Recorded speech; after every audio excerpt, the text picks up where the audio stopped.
All right, students, starting out our clay mug, building our clay mug. First thing you're going to do after you get your clay is wedging the clay. That is compacting the clay down, getting rid of any air bubbles. You can see I keep it into a ball, kind of slapping it with my hand, not creating any folds, compressing the clay. No air bubbles anytime you get a piece of clay.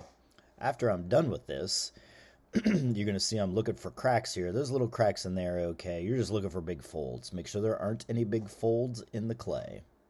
Now, one last slap to make it flat.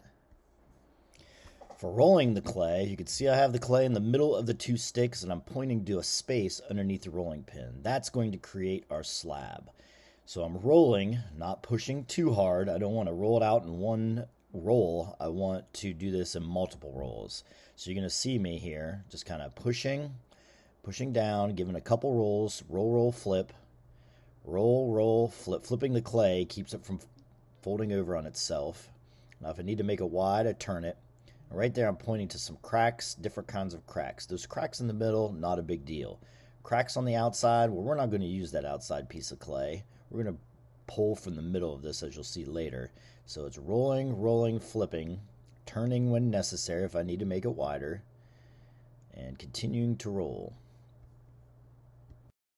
Now that I'm done rolling, I'm putting my circle template down, but I want to show you something here on how to cut this thing out. Notice I have a needle tool there and I've cut crooked. You see how the needle wasn't straight up and down, but at an angle like that.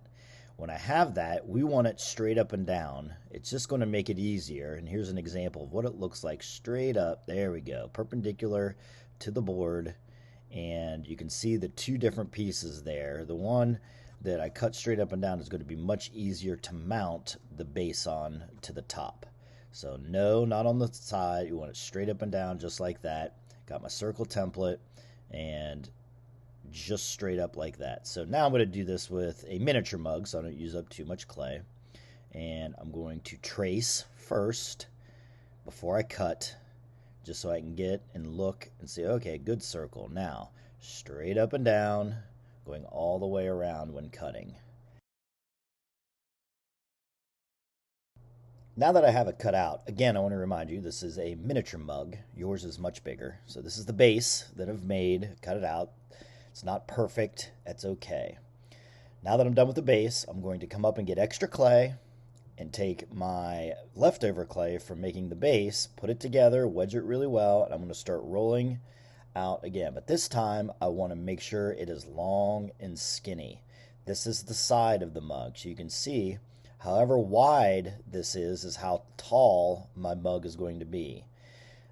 So after I've rolled it out, I'm going to make a nice long rectangle here. The rectangle is important because we want nice square edges so that our side of the mug is square and looks good. All right, cutting out my rectangle, keeping my needle tool straight up and down, or knife, so that it's nice square cuts. I'm going to now attach the side to the base. And hopefully I have a little extra clay, like you're going to see here, so that the side is longer than the base. And I can either put the side on top of the base or around the base like I have here. The next step would be to trim it down, the side that is, so that it fits on or around the base that you made. After you've trimmed it down, you will then want to slip and score the two pieces together. Now remember, slipping and scoring is what you do when you want to attach two pieces of clay. If you don't slip and score, then those two pieces will not stay together after they dry. Here's an example of how you can slip and score. Now, these are two pieces of clay that I'm pretending to attach together. Now, here is the scoring. Lots of scoring all over where I'm going to attach the piece of clay I have in my hand. You can see this is in fast motion, but I'm cross-hatching, much like the cross-hatch shading. But there are no parts of either pieces where I'm attaching that don't have some scoring on it. Now, that's the slip there. When you add the slip, you're just piling it on top of there, putting the two pieces of clay together. It's like glue. You want to push it down so it squishes together, then kind of clean it up there.